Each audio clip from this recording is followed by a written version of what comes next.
Imagine you find yourself in a new town where you know no one and with a father who works all the time. That's the same trouble that India Opal Baloney went through when she moved to Naomi, Florida, in Because of Winn, Dixie by Kate DiCamillo. Opal finds herself in a new town where she knows absolutely no one and has nobody except for her father, who's the preacher at the local church and is working all the time. If he's not preaching, he's thinking about preaching or thinking about people and other things and worrying about his church and his flock. And so Opal finds herself incredibly alone until one day she finds a dog, which she takes in as her own, and this dog helps her meet new people and make new friendships in this new town. So at the end, she doesn't feel so alone. I'm going to read from the first chapter how she meets Winn-Dixie and how she comes to find him. So chapter 1.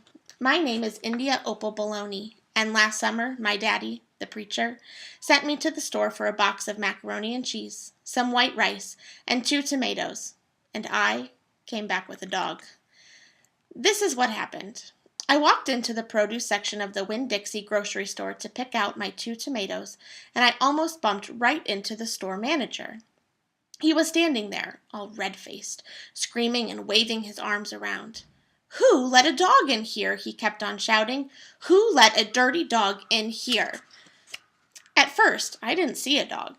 There were just a lot of vegetables rolling around on the floor, tomatoes and onions and green peppers, and there was what seemed like a whole army of Winn-Dixie employees running around waving their arms just the same way the store manager was waving his. And then the dog came running around the corner. He was a big dog, and ugly, and he looked like he was having a real good time. His tongue was hanging out and he was wagging his tail. He skidded to a stop and smiled right at me. I had never before in my life seen a dog smile, but that is what he did. He pulled back his lips and showed me all his teeth. Then he wagged his tail so hard that he knocked some oranges off a display, and they went rolling everywhere, mixing in with the tomatoes and onions and green peppers. The manager screamed, "Somebody grab that dog!" The dog went running over to the manager, wagging his tail and smiling. He stood up on his hind legs. You could tell that all he wanted to do was get face to face with the manager and thank him for the good time he was having in the produce department. But somehow he ended up knocking the manager over, and the manager must have been having a bad day, because lying there on the floor, right in front of everybody, he started to cry. The dog leaned over him, real concerned, and licked his face. "Please," said the manager, "somebody call the pound." "Wait a minute," I hollered. "That's my dog. Don't call the pound."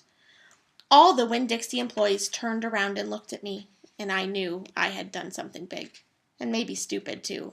But I couldn't help it. I couldn't let that dog go to the pound. "Here, boy," I said. The dog stopped licking the manager's face and put his ears up in the air and looked at me, like he was trying to remember where he knew me from. "Here, boy," I said again. And then I figured that the dog was probably just like everybody else in the world, that he would want to get called by a name. Only I didn't know what his name was. So I just said the first thing that came to my head. I said, "Here, Winn-Dixie." And that dog came trotting over to me, just like he had been doing it his whole life. The manager sat up and gave me a hard stare, like maybe I was making fun of him. "It's his name," I said, "honest." The manager said, "Don't you know not to bring a dog into a grocery store?" "Yes, sir," I told him. "He got in by mistake. I'm sorry, it won't happen again." "Come on, Winn-Dixie," I said to the dog. I started to walk and hoped that he followed behind me as I went out the produce department and down the cereal aisle and past all the cashiers and out the door. Once we were safe outside, I checked him over real careful, and he didn't look that good. He was big, but skinny. You could see his ribs, and there were bald patches all over him, places where he didn't have any fur at all. Mostly, he just looked like a big piece of old brown carpet that had been left out in the rain. "You're a mess," I told him. "I bet you don't belong to anybody." He smiled at me. He did that thing where he pulled back his lips and showed me his teeth. He smiled so big that it made him sneeze. It was like he was saying, "I know I'm a mess, isn't it funny?"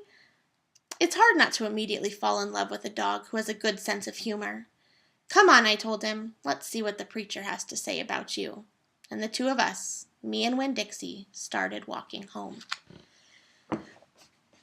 So I like this book, and I love using it in my class because it shows how things can turn around and how much friendship and things like that can really help you have a better time, and how just something as simple as getting a dog or finding one person can spiral your way into feeling a sense of belonging. And that's what happens to Opal throughout this book. I read this book to my third grade class, and then we watched the movie because of Winn Dixie, and we then compared the book to the movie, which there are a lot of differences between them. And so my students and I had a great discussion about what differences and similarities we saw.